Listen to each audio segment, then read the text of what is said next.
Hey everyone, how's it going today? To be honest with me, I'm a little grumpy. Left a jar of gesso, the lid cracked. I needed to... Anyway, last week I promised to work on something. I promised to work on bodies. And so this week I've been working on bodies. I don't have a finished product for this week, but I do have what do you want, Rosie? Hi, come here.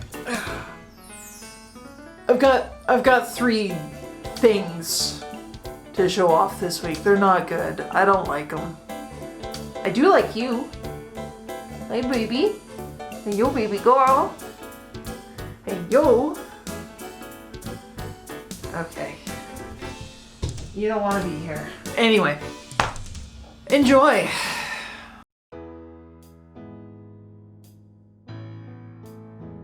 Okay, for our first picture of the night, gotta make sure that our pencil is nice and sharp because we're going to be abusing it. Just an absolute mess of things, really. Gonna be trying some new things though, so we're laying some tape down to get a nice clean edge.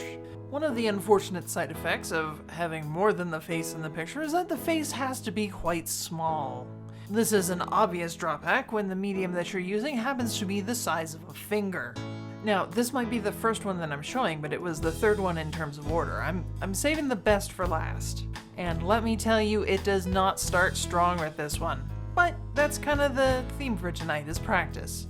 And practice, practice, practice. You gotta try something before you're any good at it. Back when I started drawing, I tried to do portraits and bodies equally. But nowadays, I tend to focus my efforts on things that I actually enjoy, which happen to be portraits. But negativity, it doesn't do anyone very much good, so let's start talking about things that I do like about this painting. I like the goofy expression on this gentleman's face. I like the way that the arms look like they're moving. Okay, finally starting in with the pastels.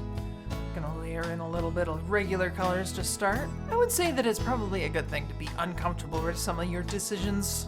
I mean, if you're just gonna be comfortable the whole time, you're not really doing anything of worth. There's no room to grow in just doing heads, I say.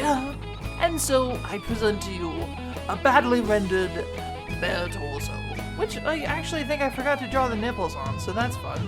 Creeping on down the face, down onto the neck. Gonna get some dark shades in there. And finally, we start seeing some of my signature color choices. I like how rounded this pectoral ends up looking. It's pretty good. Actually, just the whole upper part of the body, just neck and chest, I think are the better parts of the body. The hands, way too fiddly to do with pastels. I think in the future, if I'm going to do something bigger like this, I'm going to hide the hands.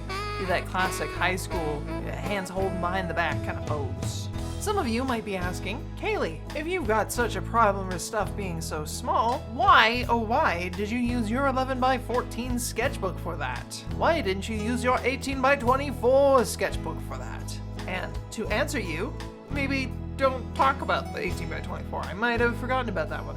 And I do specifically say the 18x24 and not the pastel paper because, in my opinion, the pastel paper is far too thin to be using for this. It's just stuck too hard to the rest of the block and it tears away on itself too easily, so it ends up ripping.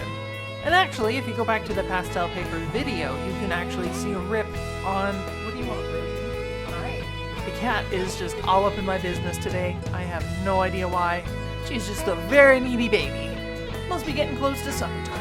Got a little different with the background this time, and actually going with the Panda pastels. I know I gave these ones a pretty good mark when I reviewed them. I'm starting to change my mind a little bit. As you can see, the granulation on the green and the blue are just completely unacceptable. If this were a piece that I had any mind to let someone else own, that would probably make it unsellable for me. Oh, but that tape peel sure is satisfying though, let me tell ya. That's it for this one, on to the next one. And now the second piece, which was the first piece that I actually did, because I am doing these all out of order today, my friends, is going to be even smaller because clearly I did not learn the lesson the first time, or the second, or the third, or the 4th.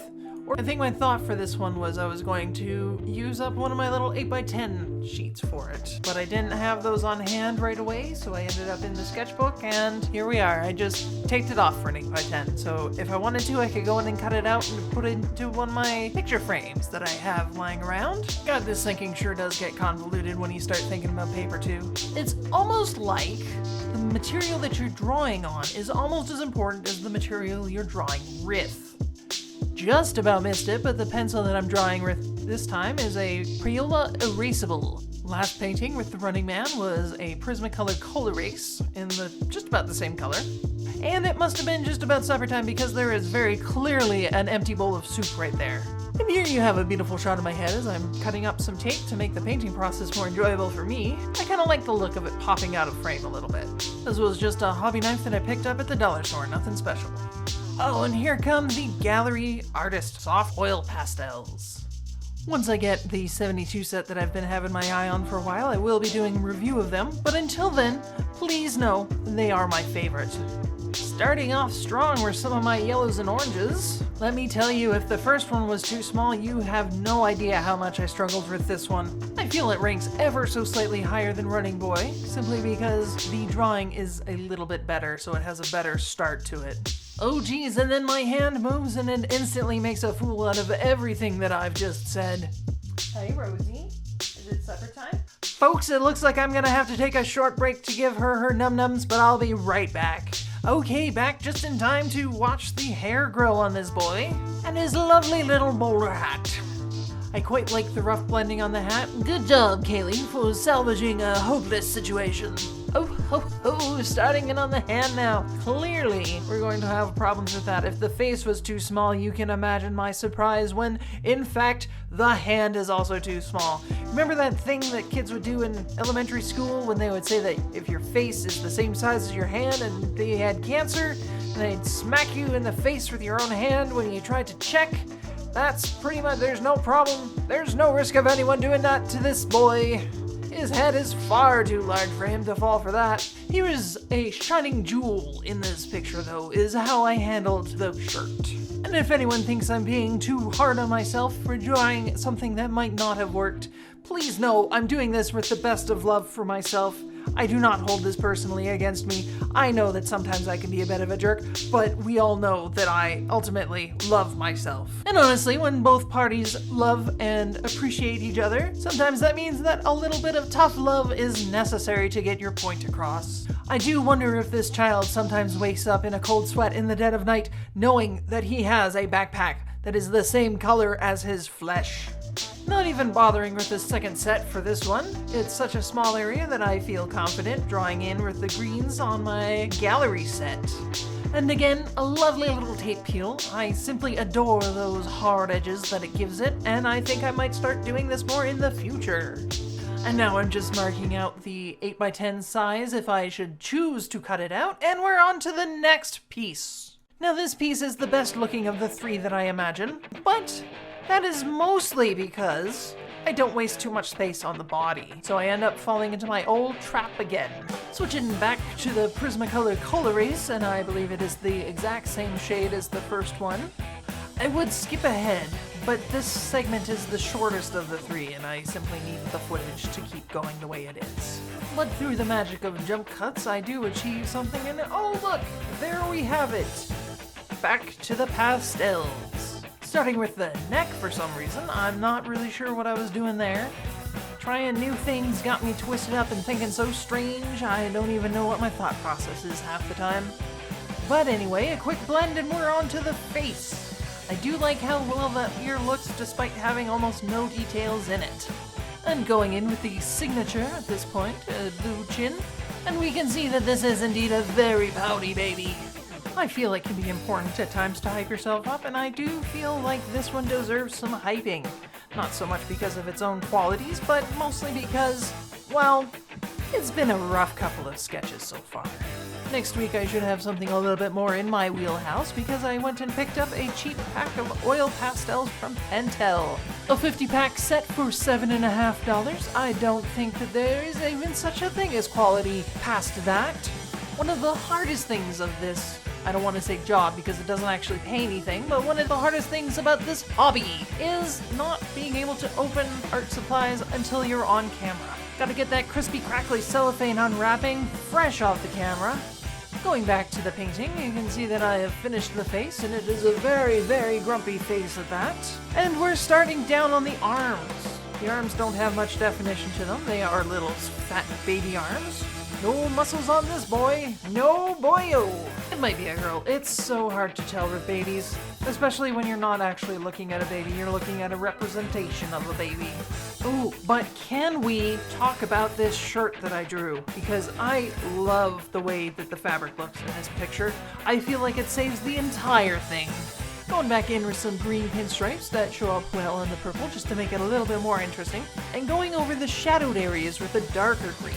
And finally closing off the highlight of this video with a nice background of blue from our dear old friends Crayola. And one final tape peel to get your hearts aflutter and ready for the day ahead. And we end our session with a signature. And there you have it. My foray into the body is done. I think that's the best that I'm gonna get this week. This pouty little baby. So what do I like about him? Well, I like the depth that I got through the clothing. It actually looks like it is a piece of cloth wrapped around a small child. That is very grouchy. Very grouchy, baby! I like the emotion in the face, even though I don't like the face itself. And I like how clean the edges are. I used tape for that, and I think I might do that again in the future. I've got, there it is, got this big thing of, it's automotive tape actually. It works pretty well for paint too. And it works even better for oil pastels. If you like this video, consider giving it a like. And if you want to see more, why not hit subscribe? I'd love to see you around. That's about all for me this week. Tune in next week, where I'm not promising anything. I'm not promising you a dang thing, but I will have something. Bye!